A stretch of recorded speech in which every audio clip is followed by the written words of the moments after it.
10 रुपए। जी हाँ, सिर्फ 10 रुपए में आप सरकार के उन राजों को फाश कर सकते हैं जिनको छुपाने के लिए पूरा सिस्टम पूरी ताकत लगा देता है। आज हम उस कानून की गहराई में उतरेंगे जो आम आदमी के हाथ में शायद सबसे बड़ा हथियार है।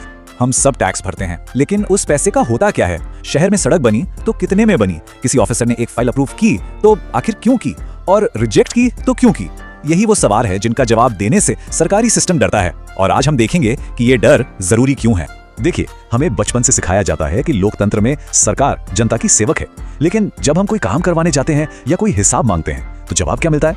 फाइल गुम हो गई, अरे ऑफिसर छुट्टी पर है, सिस्टम डाउन है। इसी उम्मीद और हकीकत के बीच जो एक गहरी खाई है ना, उसे भरने के लिए एक सुपर वेपन बनाया गया और उस वेपन का नाम है RTI यानी राइट टू इन्फॉर्मेशन।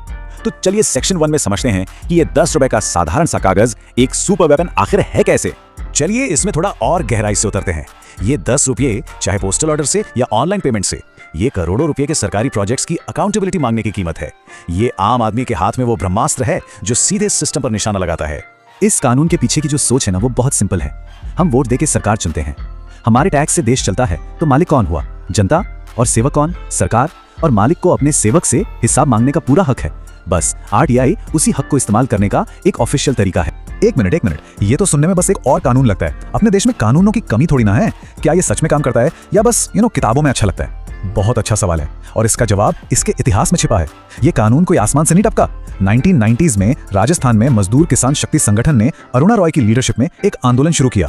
वहां मजदूरों को पता चला कि सरकारी रजिस्टर में उन्हें पेमेंट मिल चुकी थी, पर असल में पैसा उन तक कभी पहुंचा ही नहीं। तभी नारा गूंजा, हमारा पैसा हमारा हिसाब। उसी लंबे संघर्ष का नतीजा है कि 12 अक्टूबर 2005 को यह कानून पूरे देश में लागू हुआ। और सबसे जरूरी बात, ये सिर्फ एक आम कानून नहीं है। सुप्रीम कोर्ट के मुताबिक ये हमारे मौलिक अधिकार यानी फंडामेंटल राइट का हिस्सा है। आर्टिकल 19(1)(a) हमें बोलने की आजादी देता है, लेकिन बोलने की आजादी का जानकारी से क्या लेना देना? जरा सोचिए, कोई बोलेगा क्या जब उसके पास सच्ची जानकारी ही ना हो? इसलिए जानने के अधिकार को बोलने के अधिकार का एक अनिवार्य हिस्सा माना गया है। ये इस कानून की सबसे बड़ी ताकत है। चलिए अब अगले हिस्से पर चलते हैं और देखते हैं कि इस कानून का इस्तेमाल करके सरकारी सिस्टम को ट्रांसपेरेंसी के लिए हैक कैसे किया जा सकता है। हैक, ये सुनने में आसान नहीं लगता। देखिए, प्रोसेस इतना आसान है कि कोई भी कर सकता है।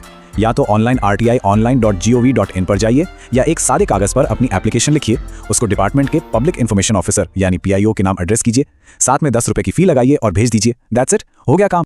रुको, इतना आसान नहीं है। इतने सारे मिनिस्ट्रीज हैं, इतने डिपार्टमेंट्स हैं, किसी को कैसे पता चलेगा कि सही PIO कौन है? अगर गलती से हेल्थ मिनिस्ट्री की एप्लीकेशन होम मिनिस्ट्री को भेज दी तो क्या होगा? सीधा एप्लीकेशन रिजेक्ट हो जाएगी, 10 रुपए बर्बाद? बिल्कुल नहीं। और यही तो इस कानून की खूबसूरती है।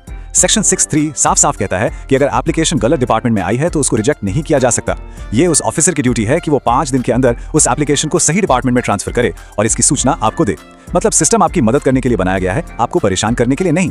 ठीक है, मान लिया एप्लीकेशन सही जगह पहुंच गई, पर ये इंडिया है, यहाँ तो फाइलें सालों तक पड़ी रहती हैं। क्या ऑफिसर मेरी एप्लीकेशन को बस इग्नोर नहीं कर सकता? कौन पूछने वाला है उससे?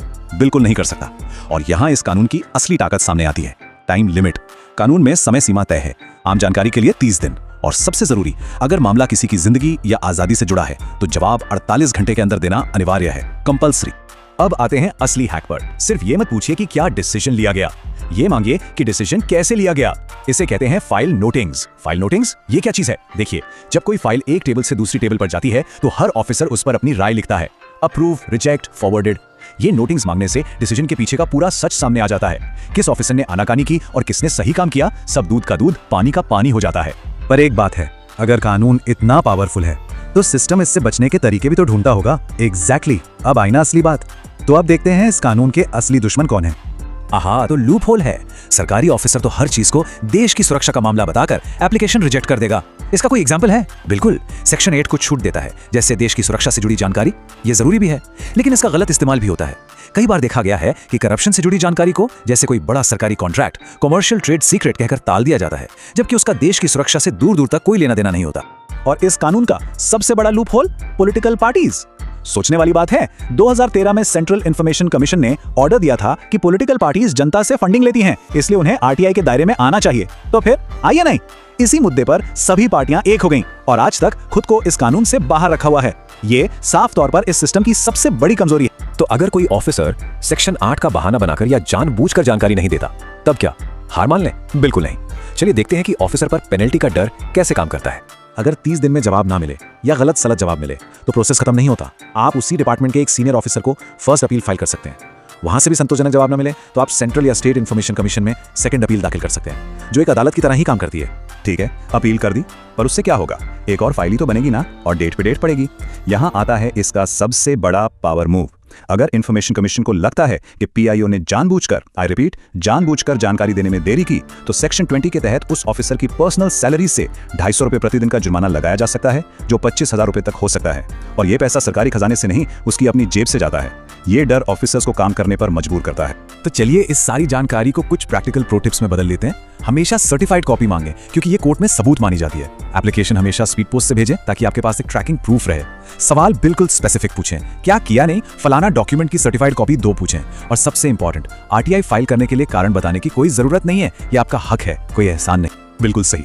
अंत में आरटीआई सिर्फ जानकारी पाने का एक टूल नहीं है, ये एक सम्मान से जीने के अधिकार का हिस्सा है। जब किसी को पता होता है कि उसके हक क्या हैं, उसके लिए क्या सुविधाएं हैं, तभी तो वो एक बेहतर और सम्मानजनक जीवन जी सकता है। तो सवाल ये है कि अगर इंफॉर्मेशन इज पावर, अगर जानकारी ही असली ताकत है, तो क्या कोई अब भी कमजोर रहना चाहेगा? फैसला सबका अपना है।